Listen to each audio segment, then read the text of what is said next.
As pessoas não votam não é porque não queiram. As pessoas não votam porque as condições não estão lá. A Força Aérea não deixa, a ANA bloqueia, o Governo olha para o lado. Demora 1 hora a viagem. Além da viagem, temos os custos associados a essa viagem, porque tenho que vir pelas autoestradas que existem. Bem, nós não estamos a reivindicar apenas um tratamento só para o interior. Há uma informação espartilhada por toda a gente na administração pública, que é um primeiro problema. Ou seja, muitas entidades poderão ter essa informação. Com o turismo a crescer, é preciso cada vez mais mão de obra. Primeiro, melhorar realmente a questão das acessibilidades. Ora, se era possível, nos anos 60, que as pessoas se deslocassem para a Covilhã para vir trabalhar, isso significava que havia fatores de atração. A população que lá está, tendo meios de comunicação mais rápidos, sai e vem trabalhar para outros sítios. O que toda a gente se queixa é a questão da eletricidade. A maior parte do território, do interior, nem sequer está registado.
Em 1864, no primeiro censo alguma vez realizado, o país dividia-se mais ou menos ao meio. 49% da população vivia junto à costa, os restantes 51% viviam mais afastados do mar. Hoje a realidade é bem diferente. 80% da população vive do lado esquerdo do país. E o lado direito vai ficando cada vez mais deserto. Em 20 anos, o Porto duplicou de tamanho. Lisboa duplicou de tamanho. Fizemos uma segunda circular que atravessa quintas e descampados. Hoje temos uma terceira e uma quarta circular. A pequena faixa de costa é responsável por 90% das receitas dos principais impostos. Partidos, governos e políticos têm tentado de quase tudo para contrariar essa tendência. Construíram-se centenas de quilómetros de autoestradas, barragens, universidades, politécnicos e até aeroportos. Para fixar a população, até se tentou transferir secretarias de Estado e ministérios inteiros. E, na verdade, contam-se pelos dedos da mão os concelhos do lado direito do país que não perdem gente todos os anos. Se vive na Avenida de Roma ou na Boa Vista, o problema pode parecer secundário, mesmo irrelevante até. Mas este problema tem consequências sérias para todos, para si e para eles que estão do outro lado do país. No jargão dizemos consequências ambientais, sociais e económicas, mas isto traduzido em bom português significa apenas mais trânsito, menos de resposta dos serviços públicos, significa mais impostos, mais incêndios, mais desenraizamento e um crescente isolamento e sentimento de solidão. Solidão sua e solidão deles.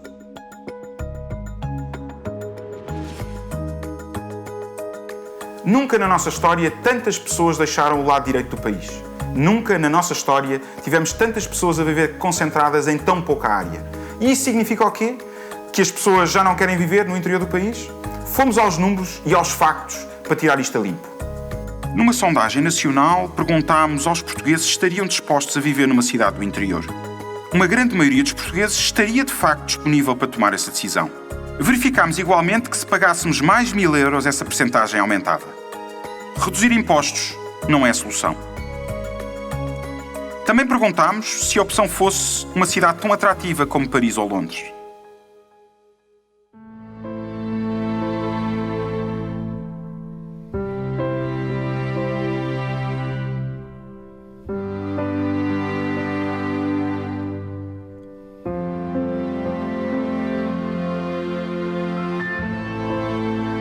Diz-me uma coisa, tu nasceste aqui em Vendas Novas, mas depois és quase um cidadão do mundo. Conta-me um bocadinho por onde andaste e agora que estabilizaste aqui nesta terra alentejana.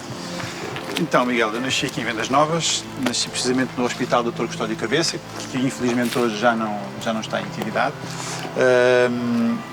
Vivi aqui até aos 6 anos com os meus pais e com 6 anos mudámos-nos para Macau, onde vivemos durante 4 anos. Tenho uma vida profissional que permite-me trabalhar alguns dias a partir de casa, fazer algum homeworking, mas também passo muitos dias fora de Vendas Novas, portanto desloco-me ou para Lisboa, eu diria toda a região sul do país, para trabalhar, para acompanhar os projetos em que estou envolvido. O que é que era preciso para um concelho que está a 60 ou 70 km de Lisboa para atrair mais pessoas para este estilo de vida? Duas questões que me parecem importantes.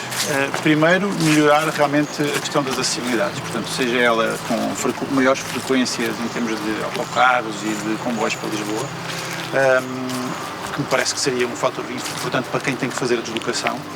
E eu acho que, em segundo, há aqui uma alteração conceptual no trabalho que vem acontecendo, que é as empresas permitirem este tipo de trabalho que a pessoa não tenha eventualmente que se deslocar todos os dias para o local de trabalho. De facto, há uma mudança radical e nós não podemos desenhar cidades, desenhar território, desenhar sistemas de mobilidade sem pensarmos que o próprio trabalho vai mudar. A inteligência artificial, todas as dinâmicas hoje do mercado de trabalho vão impactar também na vida de todos nós. O Ricardo Videira, em Vendas Novas, explica que conciliar uma atividade profissional moderna com a vida no interior é possível. Mas os números dizem-nos que o caso do Ricardo é uma exceção. A maior parte das pessoas, mesmo aquelas que nasceram no interior, não pensam em voltar. Tem que haver políticas estruturantes, porque as pessoas não voltam não é porque não queiram. As pessoas não voltam porque as condições não estão lá. Eu realmente nasci no interior, nasci numa aldeia com menos de 2.000 habitantes, à beira do IP2, na altura não havia IP2. Sentiu que o facto de ter nascido no interior, numa aldeia tão pequena, lhe coartou algumas oportunidades, que estava em desigualdade de oportunidades em relação aos seus colegas que nasceram na grande metrópole, em Lisboa, neste caso. Como é que vivia isso? Ou como é que sente isso ainda hoje? Eu só percebi isso quando aqui cheguei, porque antes... Não fazia parte desta rede? Eu, quando aqui cheguei, eu estudei na Universidade Nova. E para mim, a Universidade Nova, eu sabia que havia uma Universidade Nova, pensava eu quero em Lisboa, mas eu tinha entrado na Universidade Nova, na Faculdade de Ciências e Tecnologia, que era do outro lado da ponte. Nós não tínhamos essa informação. Hoje em dia, já não é tanto assim, ainda que eu acho que as crianças, os adolescentes que vivem no interior, aparentemente têm o mesmo acesso à informação, porque hoje com a internet há uma grande ilusão de acesso à informação, mas não têm, porque fisicamente eles não sentem, não visitam. Não há uma relação epidérmica com essa realidade.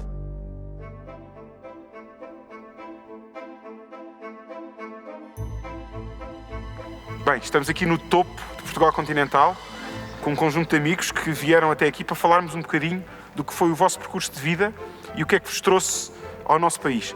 A pergunta que lhe faço é o que é que a fez mudar de Moscovo para Portugal e, escolhendo Portugal, porque é que escolheu o interior de Portugal, neste caso, essa linda cidade da Covilhã? Sim, eu cheguei cá em 94, trabalhei na Universidade em Moscovo, mas bem, os tempos foram bastante difíceis lá na Rússia naquela altura, e então quando recebi um convite para o trabalho, para ser professora aqui na UB, eu aceitei o convite e vim logo até a Covilhã. Foi em 94, foi uma universidade muito pequena, mas fiquei aqui. Já estou aqui há 24 anos. E o Ion veio da Moldávia, mas já não veio para o interior de Portugal, escolheu a zona de Lisboa. Qual foi o motivo que o levou a escolher Lisboa como destino, a zona de Lisboa? Eu venho em 2000, dia de 11 de novembro, que cheguei cá, e não fui eu que escolhi o Portugal, mas foi Portugal que escolheu a mim. E também não fui eu que escolhi a Lisboa, também foi por acaso, aconteceu tudo por acaso. Venho da Alemanha, venho cá por um período de 1 ano, mas depois fiquei por cá. A Jenny, o que é que a levou a movimentar-se pelo mundo, no fundo, e o que é para si viver no interior, ou numa cidade do interior, ou numa cidade do litoral? Há diferenças? Isso impacta no seu estilo de vida? Como é que vê isto tudo? Há umas grandes diferenças. O interior tem o sossego, aquela tranquilidade, sem correria. Já a cidade grande, claro, é 24 horas ao dia. Mas gosto dos dois lados. Só que a minha preferência realmente é ficar no meio termo, que é a linha de Cascais. Já estou há mais de 20 anos. E a escolha foi emprego, foi onde encontrou emprego. Exato, em Lisboa foi. Em Lisboa. Uma das principais conclusões da sondagem que fizemos é que as pessoas admitem viver no interior, se tiverem condições para isso. E condições significa emprego e dinheiro. O que nos leva a um outro grande mito, que no interior não há economia nem oportunidades de emprego.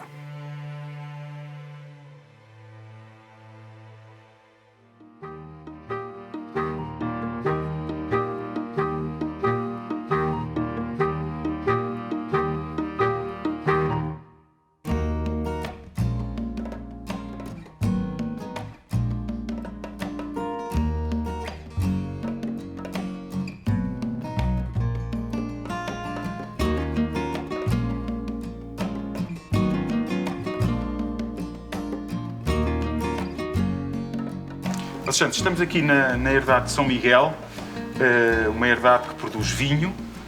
Como é que foi este chamamento? Há quantos anos? E como é que nasceu este projeto? Eu comecei este projeto em 1997 e teve por base uma tradição de ligação à terra da minha família. O meu filho, que tu conheceste há pouco, é da 5ª geração de agricultores. E eu senti que, mal tivesse as primeiras poupanças, queria investir em terra. E nessa altura comprei aqui a herdade de São Miguel. Mal me surgiu a oportunidade e vir para o Redondo, nessa altura, significava produzir vinho.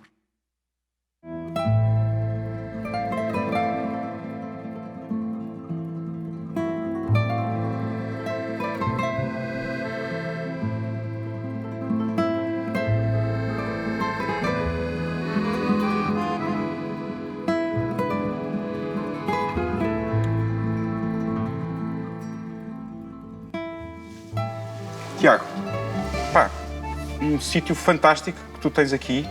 Podes contar aqui um bocadinho a história do restaurante Sem Fim, como é que isto nasce, como é que a história do edifício e a história do negócio que tu tens aqui neste sítio fantástico, com estes produtos endógenos desta terra maravilhosa que é Monsaraz. Tudo começou com uma história de amor, se queres que eu te diga. Então, os meus pais são os 2 holandeses e a minha mãe estava em Lisboa e ela dirigia a primeira agência de modelos em Portugal. E o meu pai divorciou-se na Holanda, acabou os estudos e comprou um veleiro.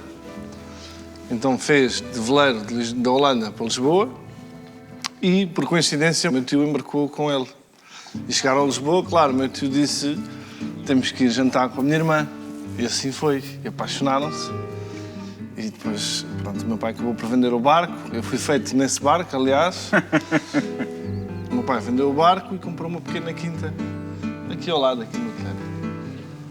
Monsaraz ainda se levava 8 horas nessa altura, de Lisboa para Monsaraz, de jipe. Não tinha luz, não tinha água, nem nada. E eles acabaram por comprar uma ruína lá em cima mesmo no castelo, e adaptaram, pronto, como casa de habitação. Este projeto dá-me enorme satisfação em várias dimensões, a primeira das quais é porque tenho filhos a trabalhar comigo e que estão instalados aqui no Alentejo, e somos hoje mais de 60 pessoas. Isso para mim tem um significado enorme. As pessoas normalmente ligam a agricultura a trabalho braçal, e hoje, por exemplo, mais de metade das pessoas que trabalham connosco são pessoas com curso superior. Na adega, no campo, são pessoas com curso superior. E o trabalho que quer na Universidade de Évora, e penso no Politécnico de Beja, é várias destes... Vocês recrutam lá? Recrutamos, e com enorme qualidade. As pessoas têm enorme qualidade de formação. E temos cada vez mais recorrido a mão de obra vinda do exterior.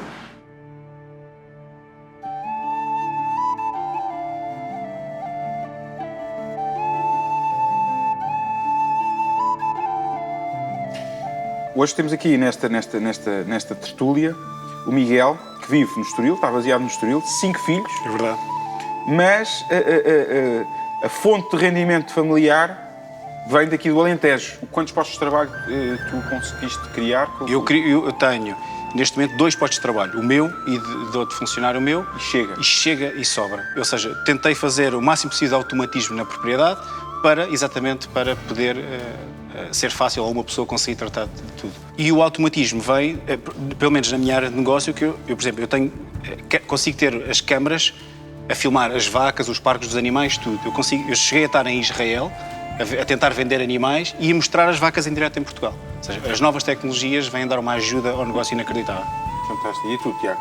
Bem, da minha parte é difícil automatizar um restaurante. Não queremos continuar? A gente tem que haver cozinheiras, tem que haver pessoas para lavar a louça, empregadas de limpeza, empregados de mesa. E com o turismo a crescer, é preciso cada vez mais mão de obra.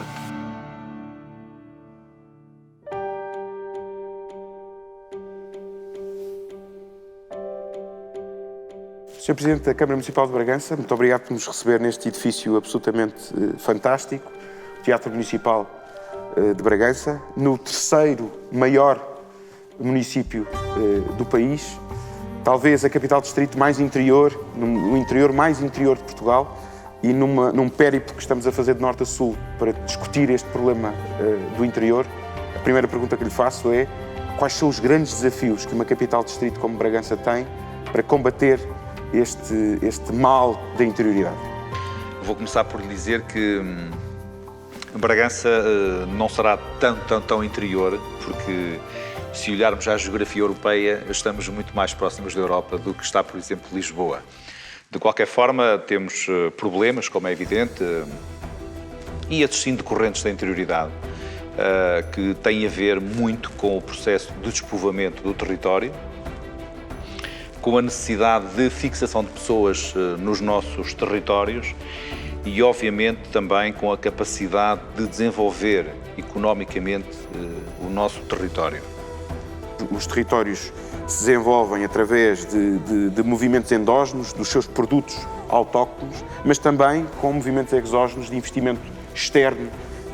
E Bragança tem 2 exemplos cabais, estamos agora na época da castanha, mas também a indústria automóvel. De que forma é que estas 2 visões de investimento externo que chega ao município e investimento na cultura e nos produtos autóctonos coexistem em termos de impacto nas exportações nacionais, em termos de impacto na economia local, em termos de impacto na oferta de emprego?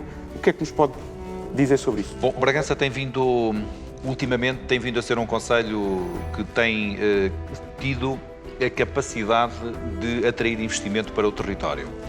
Desde o ano 2013 até o ano 2017, nós conseguimos aumentar as exportações em 124%.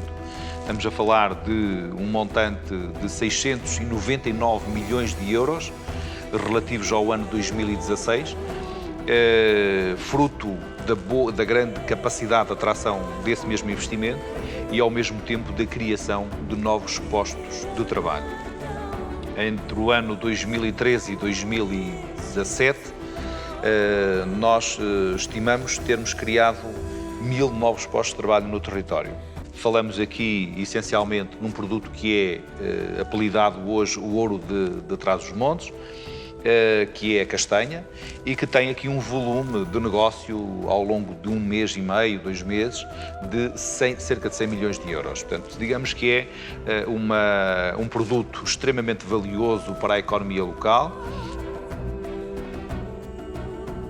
E os territórios só conseguem desenvolver-se com pessoas. O processo de fixação de gente, portanto, de pessoas nos territórios, só acontece se houver emprego. E o emprego só existe também se houver pessoas para ocupar esses postos de trabalho.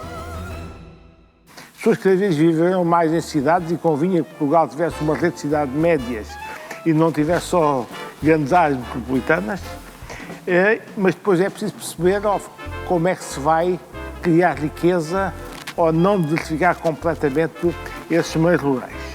E quanto às áreas metropolitanas, eu vejo a área metropolitana de Lisboa, a área metropolitana do Porto como grandes áreas metropolitanas que têm que jogar o campeonato europeu, mal do país se elas não jogassem o campeonato europeu, mas depois estas áreas metropolitanas não podem esquecer o resto do país e têm que ter efeitos spillover sobre o resto do país.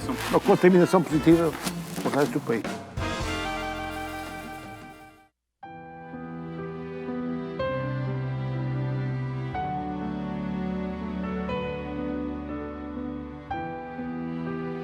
Só há uma forma de conseguir atrair pessoas para um determinado território, pessoas jovens, é a existência de trabalho, a existência de empresas que fornecem esses trabalhos. O Sr. Professor fala também muitas vezes da criação de uma zona económica exclusiva, especial, algo que também já vimos acontecer na Madeira e noutros sítios.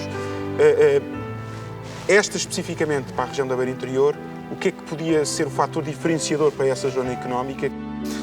Na Madeira era uma zona económica especial, basicamente, que era um offshore fiscal. Portanto, era uma zona muito baseada, em aspectos fiscais e de instalação de offshores, etc. Ora, o conceito que nós estamos aqui a considerar para o caso da Beira Interior é um conceito que vai um bocadinho além desta filosofia e tem a ver com, digamos, a materialização da possibilidade de fazer um sistema com 3 eixos. Por um lado, as empresas, por outro lado, os gestores do território, os municípios, o Estado, o Governo e também as instituições de ensino superior. Eu acho que é extremamente importante introduzir neste novo conceito de zona económica especial as instituições de ensino superior. E porquê? Porque nós desejamos que este tipo de zonas económicas especiais desenvolvam empresas que não sejam só de produção intensiva, como nós tivemos aqui, por exemplo, na zona, as empresas ligadas às confecções, etc., e que depois, em função das variações de mercado global e de outras posições fiscais que existem noutros países, depois se deslocalizam muito facilmente, mas queremos levar isso para uma economia do conhecimento, para uma valorização, digamos, do tipo de produtos que é desenvolvido. Mais de metade das pessoas que trabalham connosco são pessoas com curso superior. Na adega, no campo, são pessoas com curso superior. Portanto, é preciso pessoas qualificadas. E aí teve uma enorme importância um projeto que o país desenvolveu há várias décadas, mas que vai tendo um efeito estrutural ao longo do tempo, que foi a descentralização das universidades e o trabalho que quer na Universidade de Évora e penso no Politécnico de Beja, vários destes... Vocês recrutam lá? Recrutamos e com enorme qualidade. As pessoas têm enorme qualidade de formação. Não há uma política coerente de, por exemplo, ligar o ensino que existe no interior com aquilo que os empregos do interior. E não interessa nada formar pessoas em latim, em Porto Alegre. Porto Alegre é um bom exemplo, uma cidade que eu conheço muito bem. Porto Alegre é uma cidade linda, que está a morrer a pouco e pouco. E há uns anos atrás achou-se que colocar lá um politécnico resolvia. Era a panaceia universal. Era a panaceia universal. Não resolveu nada, porque os empregos não estão lá, porque os incentivos a ficar ali não estão e porque as pessoas hoje, apesar de haver o IP2, se quiserem vir a Lisboa rapidamente, têm que vir de carro. E nenhum estudante tem carro para vir a Lisboa. Eu escolhi o mestrado de Estudos de Culturas pela linha de pesquisa interdisciplinar na área da cultura, que não tem em outros lugares, nem no Brasil e em poucos lugares aqui na Europa. E o corpo docente e a estrutura da grade curricular me agradou. Assim, eu tomei este curso, ou escolhi esta universidade, a Universidade da Beira Interior, em Covilhã, porque, primeiro, pelo seu curso dinâmico, pelas várias cadeiras que ela tinha e oferecia, que me ajudavam a preparar em tudo o que era, na sua generalidade, design multimédia, desde ao cinema, desde ao design gráfico. Estou no mestrado de Ciência Política, já fiz a licenciatura aqui na Covilhã, foi a minha primeira opção e foi a minha primeira opção sobretudo pelo ambiente da cidade, pelo crescente bom nome da universidade, pela proximidade que eu sabia que ia ter com professores e colegas de turma, entre outros fatores. O principal objetivo de ter vindo para cá foi por conta do estilo de vida. São Paulo era meio caótico e aí eu tive essa oportunidade de vir me especializar na minha área, numa universidade boa e que tem bastante correlação com estudos lusófonos e com países de língua portuguesa. Então, por isso que eu vim para cá. Eu vejo-me a vir para fora daqui. Quando acabar, não tenciono ficar cá? Não, quando acabar o meu mestrado eu não pretendo ficar na Covilhã porque eu não vou ter nenhum vínculo institucional ou econômico com a cidade. Creio que se houvesse uma política que permitisse às próprias empresas também, empresas que digam ali alguma coisa, empresas que façam sentido ali e que possam aproveitar as pessoas que existam ali. Cursos endógenos e conseguir sedimentá-los ali e que a partir dali possam crescer. Tocou num ponto estratégico para mim, que são os investimentos estruturais, investimentos também, muitos deles públicos, que de alguma forma servem de imã. Nesses tais investimentos estruturais, eu percebi das suas palavras que se calhar faltou ferrovia, por exemplo, que daria outro espaço. Entende que estes investimentos que foram feitos nos últimos 30 anos, que no fundo permitiram aos autarcas fazer piscinas, fazer pavilhões de bombeiros, fazer estas coisas todas, mas que não seguraram ninguém, porque não é o pavilhão de bombeiros, não é a piscina aquecida, não é o auditório, o centro cultural que segura ninguém. É preciso emprego, é preciso massa crítica. O que é que sente na sua região que pudesse ser feito, ou em termos gerais, que pudesse consubstanciar esse investimento estrutural que podia ser feito no interior? Quem vai procurar estudar numa universidade ou num politécnico do interior é porque tem vontade de ficar mais ligado ao interior.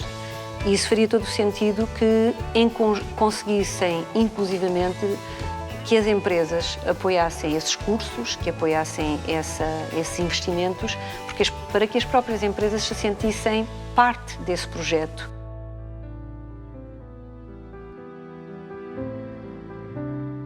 Como é que uma universidade no interior consegue captar, fixar, potenciar talento? Ainda bem que faz a pergunta dessa forma, porque é precisamente dessa forma. Nós estamos no interior, mas se nos elevarmos um pouco mais, conseguimos ver mais longe. E, portanto, a Universidade da Beira Interior, nesse aspecto, tem conseguido elevar-se a um ponto tal que consegue captar pessoas não só de Portugal, mas também do estrangeiro, de diversas partes do mundo, não só da Europa, mas da África, da América. E, portanto, é essa a forma como ela pode potenciar, digamos, também o seu futuro, não é? Pode o ensino superior contribuir para fixar empresas e pessoas no interior, como nos referiu, por exemplo, o reitor da Universidade da Beira Interior? Que papel tem a educação nisso? E os milhões que o país gastou nas últimas décadas em universidades e politécnicos no interior tiveram um retorno e o efeito desejado? E quando eu acabar, eu vejo-me a vir para fora daqui, de certeza, porque Eu só me vejo ficar cá em Covilhã se tiver alguma proposta de trabalho definitiva aqui, mas não acredito que isso vá acontecer com a situação atual. Quando acabar, não tenciono ficar cá, apenas se tiver uma boa oferta de emprego. Senão, acho que é uma cidade que não está muito evoluída. Não, quando acabar o meu mestrado eu não pretendo ficar na Covilhã porque eu não vou ter nenhum vínculo institucional ou econômico com a cidade. Não sei ainda, possivelmente não. Até porque a minha área não sei se tem muito impacto aqui, mas provavelmente em algum outro lugar da Europa. Mas aqui em Covilhã talvez não. Quando acabar o meu curso, a minha vida de estudante, pretendo ir trabalhar mais para o litoral, Porto. Não sei, é uma coisa, ainda não decidi, mas eu tenho ideia de seguir quando acabar, queria tirar mestrado em Braga, experimentar uma cidade diferente, e depois posso voltar para Lisboa ou vir para cá. Mas as duas hipóteses são 50-50, podia ser qualquer uma das duas.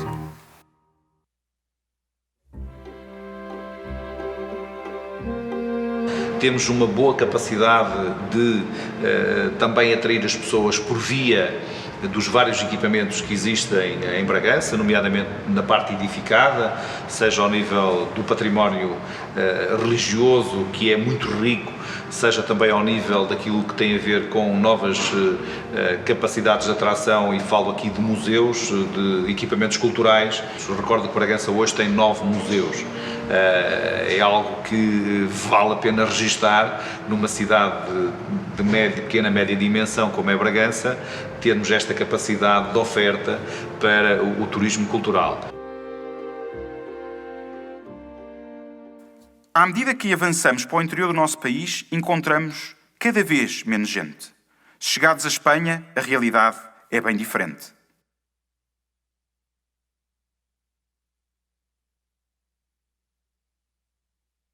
Eu, na Covilhã, conheci pessoas, já estão reformadas, mas que vieram para a Covilhã nos anos 60 trabalhar, precisamente porque vinham do Porto. Se era possível, nos anos 60, que as pessoas se deslocassem para a Covilhã para vir trabalhar, isso significava que havia fatores de atração. Era o emprego, era o nível de vida que era possível aqui ter. E, portanto, nos dias de hoje, um dos fatores que pode conduzir a essa modificação e a levar com que as pessoas comecem a pensar em instalar as suas empresas aqui, porque isto deve ser não só para as pessoas que trabalham, mas também para as empresas, deve haver fatores distintivos que levem a que as próprias empresas considerem a sua instalação nestes territórios. Porque hoje em dia vive-se muito bem no interior, porque hoje em dia realmente não há transportes, não há ferrovia, mas há estradas, há as autoestradas e há qualidade de vida. E as autoestradas simplificam nesse aspecto. E as pessoas hoje em dia, quem quer vir a Lisboa, vem de carro muito rapidamente. Não existe a facilidade para o dia-a-dia, isso não é possível. Mas quem viva no interior, e se houvesse esses empregos e se houvesse essas empresas que se fixassem aí, que depois ajudassem as pessoas a ganhar bem a sua vida, as pessoas ficavam. Estudar no interior é mais barato, visto que as propinas do IPB são as mais baixas do país, e a nível de alimentação e casa os preços também são mais acessíveis. Só o custo de vida aqui é muito mais barato viver aqui. As casas são mais baratas, em termos de refeições e essas coisas, mas, por exemplo, eu tenho o exemplo de já ter jantado nas cantinas, ter comido nas cantinas de Lisboa, das universidades de Lisboa, e a diferença o custo é muito mais barato aqui, comer aqui do que comer lá.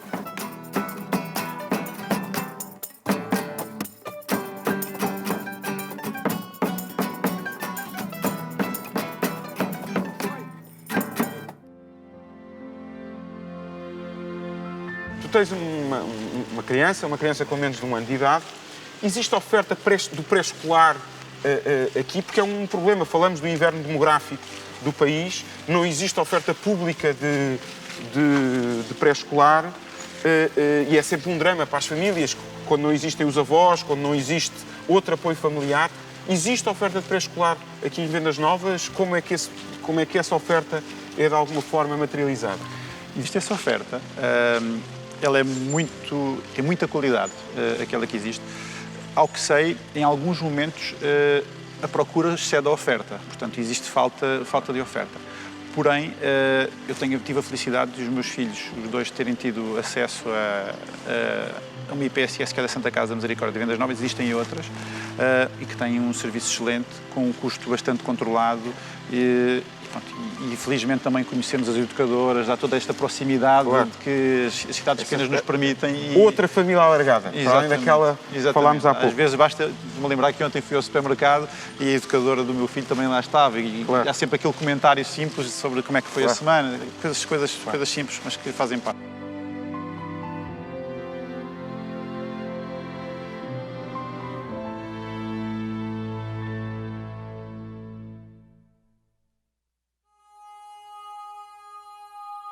Quantas vezes por semana cá vens? É possível conciliar neste tal país que toda a gente fala, um país do interior e do litoral, tão longe, tu disseste há pouco o tempo que demoras? É muito fácil. Tu vens quantas vezes por semana? Como é que é uma semana típica Muito bem. do agricultor Miguel? O agricultor Miguel, quando fazia exportações de animais, estava constantemente à procura de contactos novos, sempre com o telefone, sempre a enviar e-mails, sempre a obter resposta. E o agricultor Miguel fartou-se um bocadinho dessa vida porque estava a roubar qualidade de vida a mim e à minha família. Dependendo da altura do ano, venho mais vezes ou menos vezes ao Alentejo. Se é uma altura de sementeiras, venho regularmente. Venho 3, 4, 5 vezes o que for preciso. Numa altura uma altura normal, venho 2 vezes, 3 vezes, chega perfeitamente para gerir o negócio. É mais barato viver aqui? Consegue-se viver com qualidade de vida? De que forma é que vocês definem essa qualidade de vida? Eu acho que, além de ser muito mais barato, tem-se uma qualidade de vida muito maior. Porque eu era incapaz, pessoalmente, de viver em Lisboa ou numa grande cidade. Stress, trânsito. Só para estacionar, só o parquímetro aqui, só a multa dali, só o paga aqui, paga ali. Aqui não. Aqui você estaciona onde quer, vai beber o cafezinho lá do vizinho, tem comida da horta suficiente para tudo. Segurança? Tem segurança, não há criminalidade, não há riscos, tem uma qualidade de vida muito superior, para mim, a meu ver, o ar puro e não tem, não sei como dizer, pronto, o stress das cidades. O Miguel não conseguiu vir para cá completamente, ou seja, ele tem o melhor dos dois mundos. Exatamente, isso é o que eu costumo dizer, eu tenho o melhor dos dois mundos. Eu tenho o melhor, que é quando saio do Estoril e venho para cá, mas também tenho o melhor quando vou de cá para lá.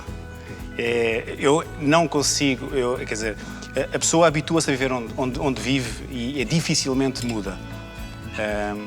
Agora, os dois têm coisas fantásticas, os dois. Eu tendo estas infraestruturas todas que me permite estar nos dois, não sou capaz de mudar.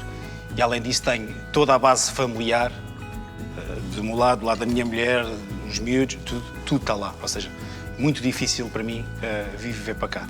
Agora, reconheço que o nível de vida aqui é mais barato, sem dúvida nenhuma.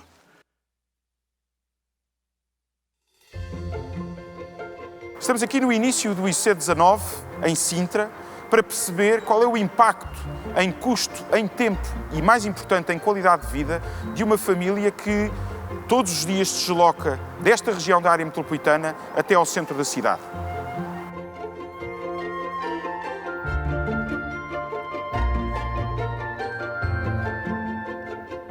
Eugénio, diga-me uma coisa, o Eugénio é conservador no registro predial aqui da Covilhã. Sim, sim. Mas não vive aqui na Covilhã? Não, vive em Trancoso. Em Trancoso.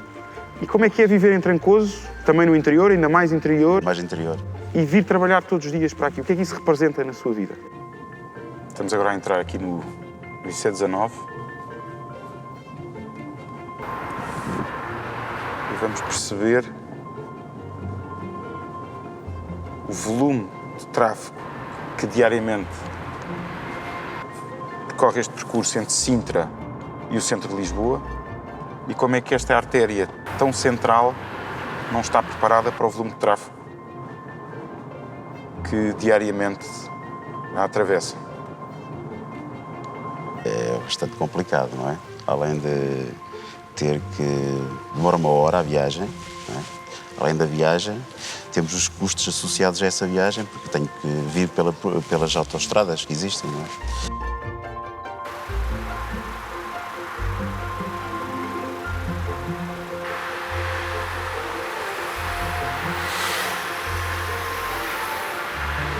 representa o quê no seu orçamento mensal? Mais de 140 euros. Por mês. Portanto, há interiores, Deportagens. há interiores dentro do próprio interior e muitas vezes esquecemos dessa realidade. Da Laje para o Estádio Nacional Linda à Velha, fila também de Cruz das Oliveiras para as Amoreiras, IC19 Cacém Amadora e Alfragide Pinamanique.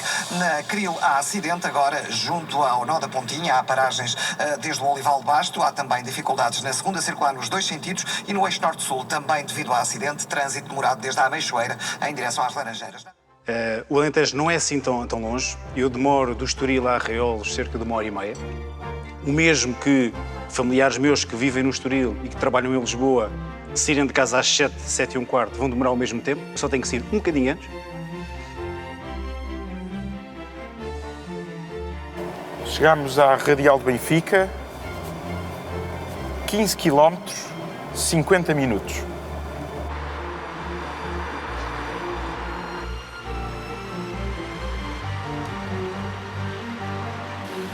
Uma hora e 40 depois, pouco mais de 20 km, chegámos finalmente ao nosso destino.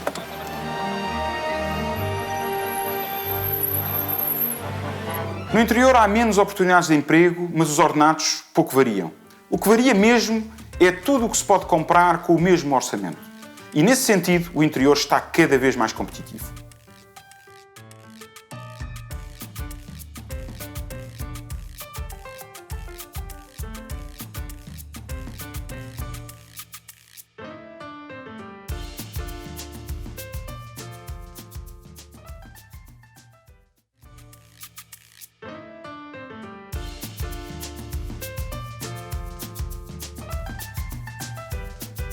Estamos tão perto do mar e, no entanto, tão distantes, tão interiores na incapacidade que este território tem de encontrar novas dinâmicas de desenvolvimento. Nas últimas décadas, desinvestimos na frota pesqueira. A Nazaré não foi exceção. Por isso, a Nazaré hoje tem que encontrar no surf e noutras indústrias a capacidade de se reinventar para encontrar novas oportunidades.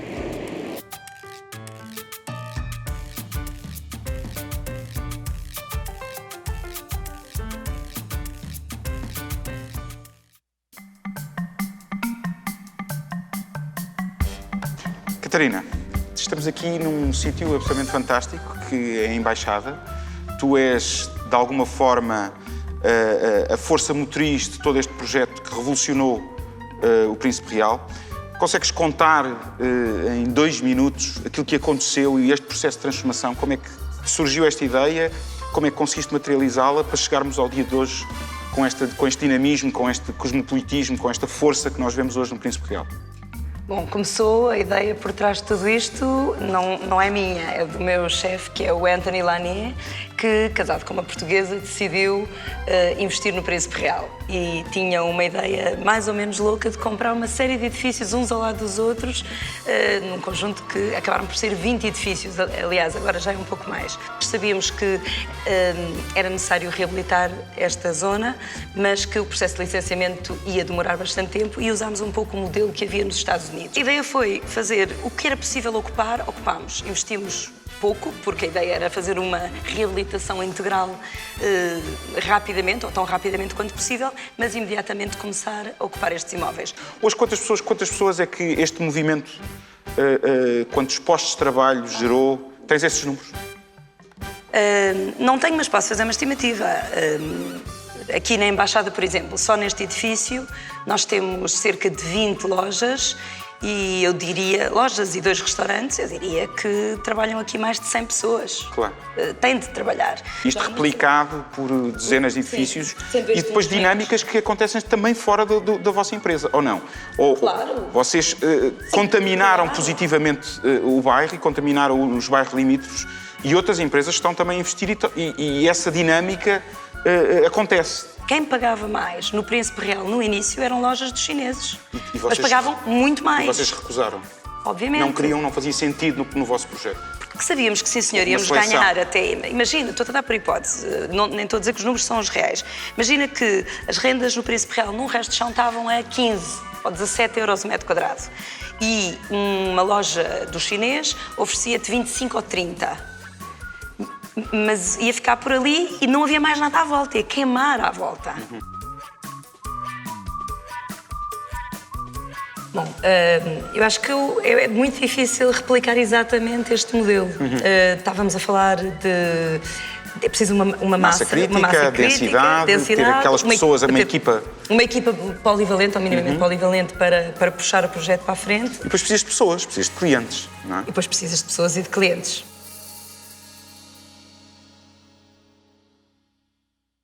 Sempre que discutimos o território, o interior e o litoral, discutimos inevitavelmente a questão do investimento público, nomeadamente o impacto que as infraestruturas podem ter, barragens, autoestradas ou mesmo aeroportos.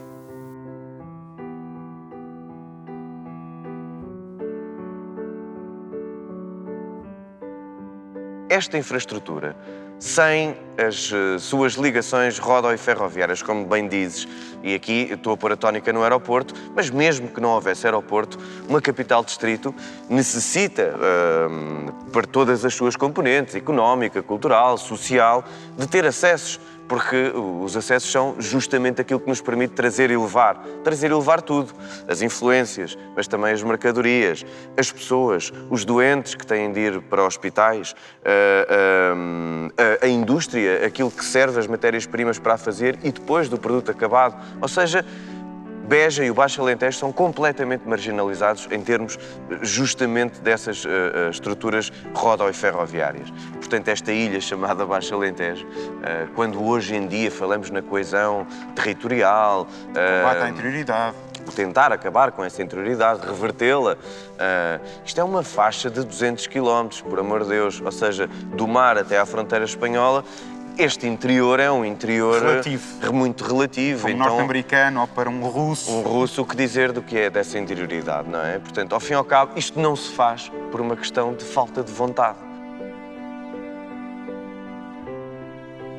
Um território tão extenso, com pouca gente, termos obrigatoriamente de investir imenso para conseguirmos garantir as condições básicas a toda a gente, conseguirmos garantir a rede de transportes, conseguirmos garantir uma rede de saúde ajustada, conseguirmos garantir que as pessoas conseguem tratar toda a sua vida cotidiana de forma simples também, proporcionando-lhes essas mesmas condições, e obviamente que isso consome muitos recursos, não só financeiros, mas outros também, do município. Agora, há um problema que é um problema que, na minha ótica, é um problema praticamente global, que é o problema do despovoamento, o problema da falta de pessoas. E os territórios só conseguem desenvolver-se com pessoas. O processo de fixação de gente, portanto, de pessoas nos territórios, só acontece se houver emprego. E o emprego só existe também se houver pessoas para ocupar esses postos de trabalho. Este aeroporto pode ser um hub de voos internacionais, que é uma coisa que não existe em Portugal, existe muito parecido em Lisboa, mas em Lisboa, quer dizer, já não chega a quantidade de voos que se dirigem exclusivamente para Lisboa, sejam domésticos ou internacionais. E aqui não, aqui poderíamos ter realmente ser uma placa giratória que passageiros que parassem aqui, apanhassem outro voo e se dirigissem para os seus países, para os seus destinos. Este aeroporto tem vindo a ser fonte das maiores desistências possíveis. Tivemos agora há muito pouco tempo, muito perto de ter aqui uma escola de pilotos. A Força Aérea não deixou. A Força Aérea não deixa, a ANA bloqueia, o Governo olha para o lado. Ao fim e ao cabo, parece que existe uma muito má vontade para com este aeroporto. E depois o que é que acontece? As coisas acabam por se estigmatizar e passar a ser um bocadinho alvo de chacota. E depois, fruto de algumas reportagens sensacionalistas que foram feitas nas nossas televisões, passou a ser visto como uma espécie de elefante branco. Ora, este aeroporto é tão elefante branco quanto o Alqueva era elefante branco há uns anos atrás, quanto o Porto de Sines era um elefante branco há uns anos atrás. O Alqueva foi aqui uma mudança grande na região. Foi. Há um antes Alqueva e há um depois da Alqueva aqui para Monsaraz e para toda esta dinâmica. Sim. Mas pronto, o Alqueva tem agora 16 anos, não é? E pouco a pouco as coisas estão a mudar. Há mais hotéis, há mais restaurantes, há mais turismo, há mais parcerias entre turismo, redes. Criámos também a reserva Dark Sky, para proteger o céu da poluição luminosa. Começámos também com atividades nesse sentido. Portanto, entre os barcos, os Monsaraz, o megalitismo, as caminhadas, portanto, Monsaraz basicamente está preparado para o turismo. O Alqueva aí não impactou? Tu estás mais perto de uma barragem que é a barragem do Divor, que de alguma forma tu também precisas de água. O negócio em que tu alicerçaste toda a tua dinâmica familiar precisa também de água. De que forma é que essas infraestruturas, nesse caso o Divor muito mais pequeno do que o Alqueva, mas de que forma é que essas infraestruturas impactam na vossa vida, na tua vida? Neste momento o impacto é zero, porque eu não estou dentro do perímetro de rega. Mas o ser agricultor é esperar pacientemente. Nós esperamos que chova, nós esperamos que... Hoje em dia temos ferramentas que, claro, que não vão dizer amanhã vai chover e quantos litros chove. Mas a vida de agricultor é ser paciente, é esperar. Então eu espero que rapidamente esteja dentro desse perímetro do Alqueva. Temos aqui olivais e árvores com 2000 anos. Bom, pode dizer que a azeitona sempre houve aqui, não é? Mesmo antes de Jesus Cristo. Agora, com a água, que estão a crescer novos olivais, desses extensivos, tudo alinhado para colherem com a máquina, sim, isso está a aparecer mais, porque temos a água, não é? Claro. Mas embora a azeitona sempre houve nesta zona. Sim, mas azeitona, não desta forma intensiva. E a vinha. Claro. Fundos comunitários, de que forma impacta na tua atividade? São algo que seria indispensável à tua atividade, ou hoje a agricultura é uma atividade que já funcionaria sem os fundos comunitários e eles funcionam só como catalisadores dessa atividade? Eu penso que, como hoje são encarados os fundos comunitários, os programas comunitários, e que têm basicamente 3 dimensões, pelo menos as que nós utilizamos, que é uma dimensão de apoio ao investimento em ativos fixos, uma segunda dimensão que é de qualificação, quadros e de toda a atividade, e uma terceira de apoio à internacionalização, tem um impacto muito relevante. E tem um impacto muito relevante porque os projetos agrícolas são projetos com fortíssima intensidade de capital e, portanto, que exigem um esforço financeiro dos empresários muito significativo e são projetos com retornos a muito longo prazo. Portanto, esta redução de risco, naturalmente, leva a ser um incentivo forte ao investimento. E numa altura em que o país precisou e precisa e continua a precisar de se virar para o exterior, de vender no exterior, o apoio à internacionalização tem também um impacto, porque facilita este investimento e acelera. E, sobretudo, numa altura em que as empresas passaram por um esforço de competitividade, fizeram um esforço enorme para aumentar a sua competitividade. Portanto, eu penso que continuam a ser necessários. Agora, vale a pena, obviamente, fazer uma avaliação sobre a percentagem de apoio que é dada. As percentagens têm vindo a reduzir-se ao longo do tempo. Cada vez mais há apoios em termos de capital reembolsável, mas com juros muitíssimo baixos. Portanto, vale a pena repensar, porque hoje é menos necessário do que era há 5 ou 10 ou 15 anos, mas teve um efeito muito significativo. Nesta região em que tu estás a exercer a tua atividade, como é que estamos de infraestruturas, de mobilidade, de transportes, para servir esta atividade económica que hoje prolifera, fruto também do Alqueva? Ferrovia, rodovia, como é que vês esta dinâmica estrutural em termos do Em termos rodoviários é excelente. Esse foi o grande investimento dos últimos 30 anos de Portugal. Ficou por fazer uma parte da autoestrada que ligaria à Beja e, portanto, haveria condições para haver maior rapidez e a saída de produtos de outras condições em algumas zonas do Alentejo, mas a rede rodoviária é excelente. A rede ferroviária praticamente não é utilizada. Nós, neste momento, que temos ouvido falar e pensamos que vai para a frente este corredor que liga a Elvas e que vai ter um efeito em termos de exportação e que é fundamental para o país. Portanto, em termos de infraestruturas, o que toda a gente se queixa é a questão da eletricidade. E eu, como aqui na zona do Redondo e em Évora, o grande problema que nós temos é a estabilidade do abastecimento elétrico, da rede. E não só a estabilidade do abastecimento elétrico, mas também a capacidade de resposta da EDP sempre que se pede um novo PT para iniciar um novo investimento, porque a rega é fundamental. Nós temos uma propriedade que queremos regar, para regar é preciso eletricidade e para pedir o PT à EDP. Passam-se semanas e a EDP tem um monopólio absoluto e uma incapacidade de resposta muito significativa. E muitas vezes anda-se, politicamente, é muito interessante para o Governo dizer que baixou 1 ou 2%. Se calhar para os industriais, para a criação de riqueza, era muito mais importante dizer o regulador impõe estabilidade e qualidade de serviço e nível de serviço. Claro. E, portanto, isso é um fator que para nós é muitíssimo importante. O que precisam é de ser olhadas como o resto do país. Quando se pensa em infraestruturas, ou quando se pensa em passes, por exemplo, como agora se pensa em Lisboa, se pensa também em Évora e se pensa em Beja, porque as pessoas também se deslocam. Claro. Não é só o cidadão dos arredores de Lisboa. Claro. Portanto, o que é preciso é que haver equilíbrio a olhar-se para o país e que o equilíbrio seja feito com uma perspectiva de justiça e não com uma perspectiva de votos eleitorais e de número de pessoas que vão votar em mim nas próximas eleições. Temos infraestruturas a menos, a mais, ou será que temos as infraestruturas erradas? Quando a gente fala em autoestradas, a gente não pode esquecer que as autoestradas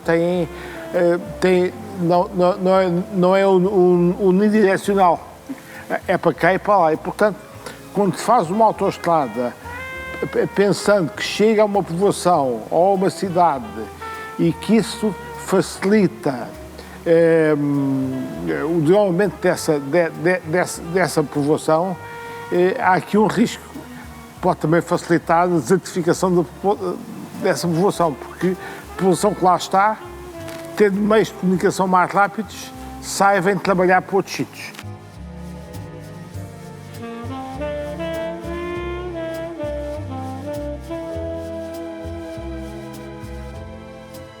Estamos na Estação do Pinhão, uma das estações da linha do Douro, uma estação onde o comboio presidencial tem uma das suas paragens. Esta linha teve desinvestimento durante décadas. A Ferrovia Nacional afastou mais o interior, que hoje ainda é mais interior. Vamos conhecer um projeto que ajudou também a trazer a economia e o desenvolvimento para uma linha do Douro que estava esquecida.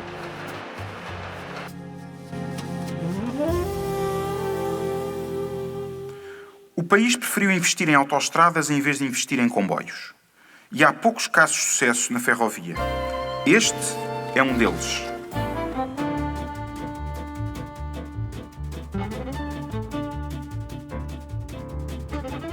Para quem conhece a Rede Ferroviária Nacional, temos linhas absolutamente fantásticas. A linha do Douro, de facto, é território da Unesco, é um ex-libris, mas nós temos toda uma rede que está por explorar. Nós temos uma linha aqui bem perto de nós, no entroncamento, a linha da Beira Baixa, que é lindíssima, temos o Alentejo, temos o Algarve. Aliás, logo no início, quando, portanto, incluído no pacote de financiamento, foram realizadas uma série de viagens, uns passeios presidenciais que dão o nome ao projeto e à candidatura, em que nós percorremos em parceria com vários municípios do país, de norte a sul. E, de facto, o objetivo é esse. Nós lançamos o repto, o desafio, a todas as entidades, públicas ou privadas, que queiram juntar-se a nós e criar produtos que ajudem a dinamizar, muito particularmente, zonas e territórios de baixa densidade, em que esse impulso é, de facto, necessário e onde poderá fazer toda a diferença. O turismo ferroviário em Portugal tem imenso por onde crescer e tenho orgulho de ser um catalisador, posso dizê-lo sem falsa modéstia, um catalisador ou um exemplo do que pode ser este tipo de formatos e o potencial que eles podem ter. É evidente que naquele investimento que você falou, há um que falta hoje, a meu ver, e bastante, que é o da ferrovia. A ferrovia foi quase esquecida. Fomos mais para as autoestradas e esquecemos a ferrovia. E hoje em dia, até nesta transição energética, a gente não pode esquecer a ferrovia e não pode continuar a pensar só nas autoestradas. Portugal ainda vai a tempo de investir na ferrovia. E o que fazemos de todas as autoestradas que ainda estão vazias? Temos recursos para o fazer? O Concelho de Beja, hoje em dia, ou seja, como é que depois nós podemos, onde é que está o outro lado da moeda, ou seja, onde é que está a contrapartida? É um concelho, é um distrito que produz imenso, que contribui, porque toda essa produção paga impostos, toda essa produção exige mão de obra, toda essa produção está escalonada dentro da economia nacional, mas depois onde é que todo o resto nacional oferece a contrapartida para esta região que, passa a expressão, se estafa para tentar produzir e produz, mas depois não tem rigorosamente nada em troca. Ninguém gosta de fazer contas em público. E percebe-se porquê.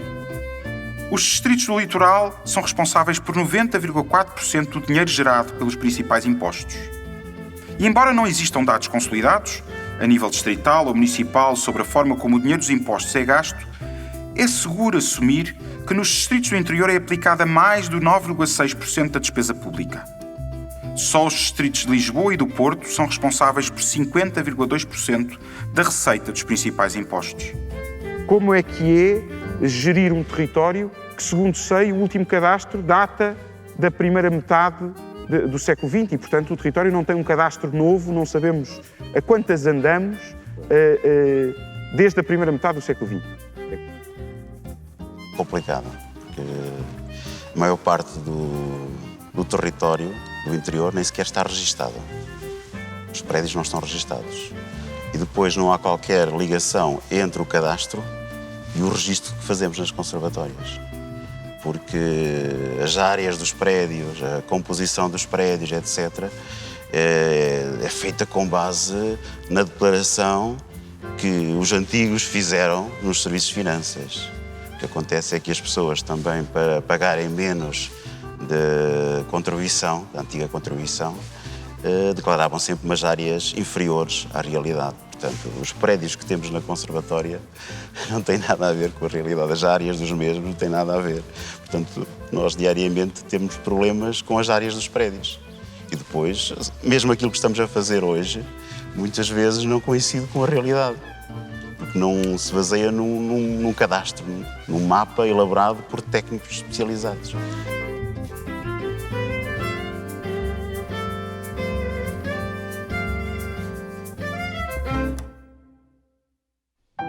Temos dois tipos de países. O país, como disseste bem, um país mais a sul, um país mais do Alentejo, onde tens as parcelas que já estão praticamente, em grande medida, identificadas daquelas que precisam de fundos comunitários. Portanto, foi a economia a puxar pelo registro e foi a economia a puxar pela identificação do terreno. Depois surgiu há cerca de 7 ou 10 anos atrás, quando os terrenos, as confrontações e o tamanho e a dimensão não batia com aquilo que era depois o investimento, surgiu a questão, que qualquer pessoa na internet pode verificar, saber se tinham que não devolver dinheiros aos fundos comunitários. Portanto, há um primeiro ponto da economia. E há um problema agora, que não é novo, que é um problema da gestão daquilo que é algo tão importante como a floresta ou a proteção dos bens e pessoas com as alterações climáticas que existem. E na prática, a questão que se coloca é tão central como saber a quem é que um município, ou a quem é que uma direção-geral, ou a quem é que o Estado deve, ou um privado, poderá se dirigir e dizer: por favor, limpe-me o terreno, eu preciso que isto esteja a ser limpo, porque senão não é só o seu, é o meu. E na prática estamos a proteger a todos. Está-se agora a tentar fazer alguma coisa. Começou-se há um ano, pelos concelhos Figueiró, Proença, Penela e outros. E está-se a tentar agora fazer essa ligação entre o cadastro e aquilo que existe no registro. Na verdade, na Covilhã e em algumas áreas do país, há um sistema em que, na prática, derivado ao facto dos terrenos terem sido sempre repartidos pelas heranças, em que é muito difícil a identificação de quem é o proprietário, há uma informação espartilhada por toda a gente na administração pública, que é um primeiro problema.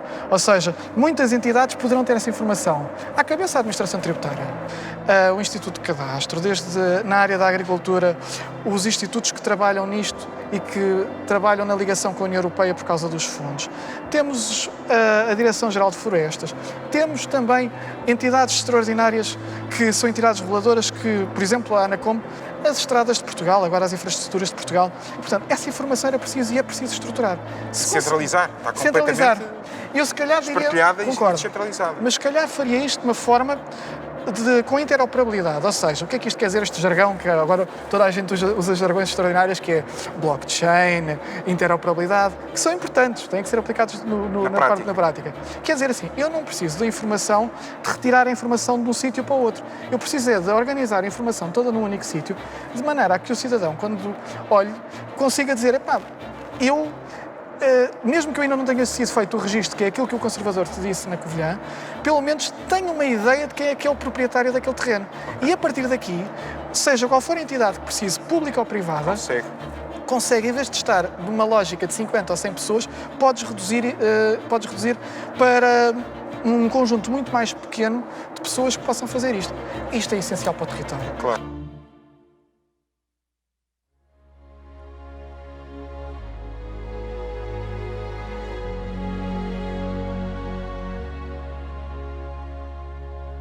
Sempre parti do princípio que existe o interior e o litoral. Mas será que existe mesmo?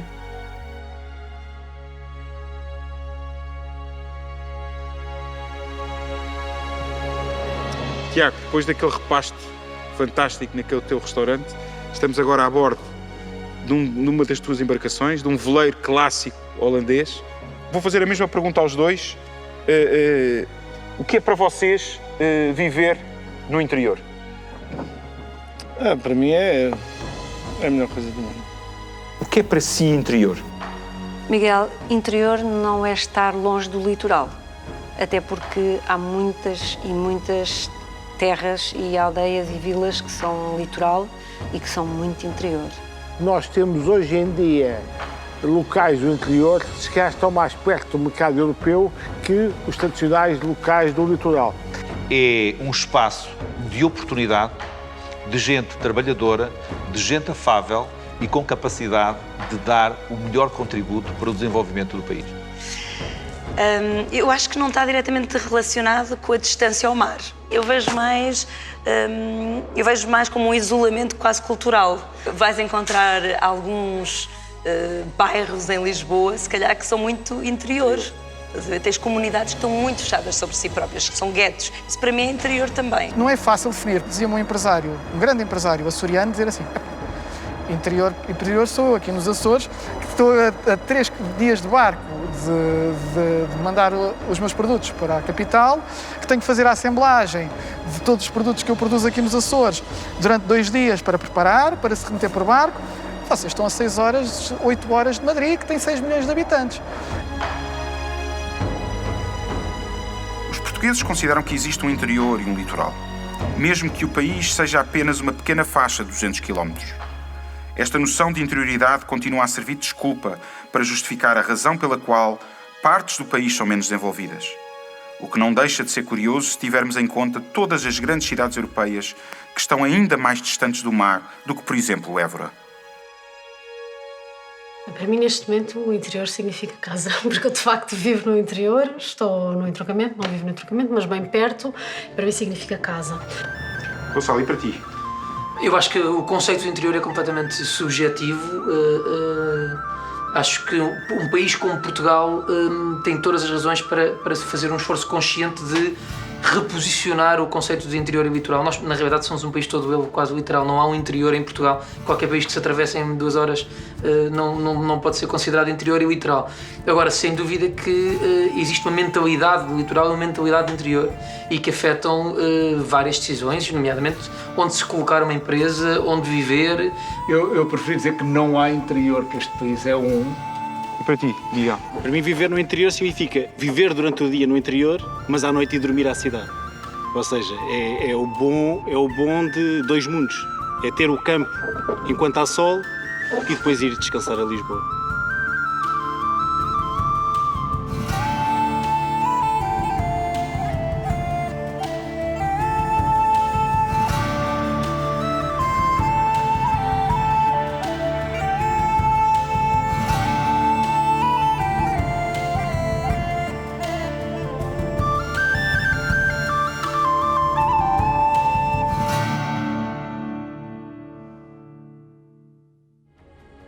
Talvez o interior não exista mesmo.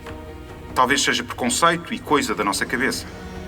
Podemos cruzar Portugal continental em pouco mais de 1h30 E se olharmos para as grandes capitais europeias, quase todas elas são tão interiores como Montalegre ou Fundão. A verdade é que a distância para o mar se tornou numa boa desculpa para explicar e justificar a falta de desenvolvimento de quase 2/3 do nosso território. É no mínimo irónico. Ainda hoje continuamos à procura de terras, matérias-primas e mercados um pouco por todo o mundo. Talvez essas terras, essas matérias-primas, esses mercados e oportunidades estejam mesmo aqui ao lado.